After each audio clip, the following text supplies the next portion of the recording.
tale of the heart. Asha sat by the window, watching the raindrops race down the glass. The gloomy evening sky mirrored the emptiness in her heart. It had been 5 years since she married Raghav, a man chosen for her, yet she felt lonelier than ever. She was just another piece in his household, placed after his parents, siblings, and distant relatives. She had become invisible, a shadow that moved through the house, unnoticed, unacknowledged. But there was a time when she had known love, real, undying love.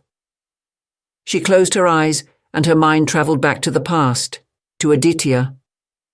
He was her first love, the man who had once made her feel seen, cherished, and valued above all else. Aditya loved her with a deep passion that it felt like destiny had woven them together. They had been inseparable, laughing under the moonlight, sharing dreams, whispering promises of a future where nothing could break them apart. Yet, fate had been cruel. Both their families had opposed their union, clinging to rigid traditions and selfish pride. They were torn apart by expectations, obligations, and the bitter reality that love was not always enough. They fought. Oh, how they fought. They begged, pleaded, and even considered running away. But in the end, they surrendered, not to their lack of love, but to the weight of duty. Asha married Raghav. Aditya married someone else.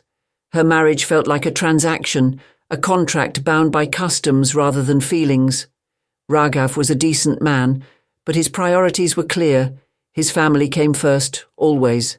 Asha came last, if at all. He never noticed the sorrow in her eyes, the unshed tears that she wiped away in the silence of the night. He didn't ask about her dreams, her fears, or her desires. She was merely his wife, a role to play, a name on a legal paper, nothing more. Then, one day, the past knocked on her door. A wedding invitation arrived in the mail. Her heart stopped as she read the name. Aditya's sister was getting married. The venue was in their hometown. She hesitated. Should she go? Should she see him again? Would it be too painful? Raghav didn't care. "Do whatever you want," he said, not even looking up from his phone. And so she went. The moment she stepped into the venue, memories washed over her. Then she saw him, Aditya. He looked different, older, wearier, but his eyes still held the same depth, the same warmth. When he saw her, time seemed to freeze. A silent conversation passed between them, 1,000 words left unsaid, 1,000 emotions left unexpressed. "How are you?" he finally asked, his voice almost a whisper. She wanted to say she was fine, that life had been good to her, but the words choked in her throat. Instead, she gave him a small smile, one that didn't reach her eyes. "I exist." Aditya clenched his jaw, his fists tightening. "You deserve more than just existing, Asha." Tears threatened to spill, but she held them back. "And you? Are you happy?" He exhaled sharply. "I pretend to be." Their conversation was interrupted by their families, by reality itself. They were no longer the reckless lovers who could dream of defying the world.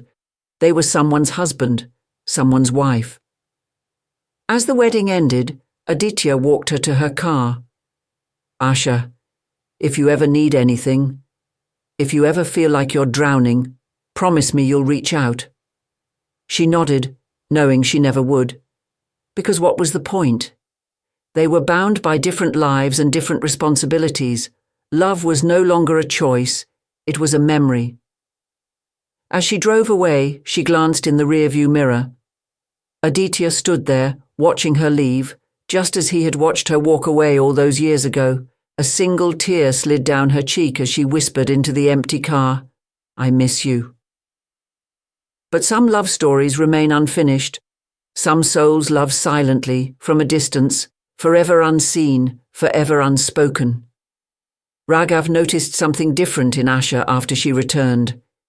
Her silence was deeper, her smiles more distant. He was never the man who paid much attention to emotions, but something in her haunted expression unsettled him. One evening, He found her sitting in the dimly lit bedroom, her fingers gently tracing an old diary. "Asha," he called softly, sitting beside her. "Is there something you want to tell me?" She hesitated, then shook her head. But Raghav wasn't convinced. That night he couldn't sleep. The thought of his wife slipping away from him in a way he had never noticed before tormented him. For the first time he wanted to know her. Over the following weeks, he started observing her closely, how she stared at the sky as if searching for something lost, how she sighed when she thought no one was listening. Slowly, he began making small changes. He asked about her favorite book, took her to the old bookstore she used to love, and even helped in the kitchen where she used to cook alone. He introduced her to places she had dreamed of visiting, surprising her with weekend getaways.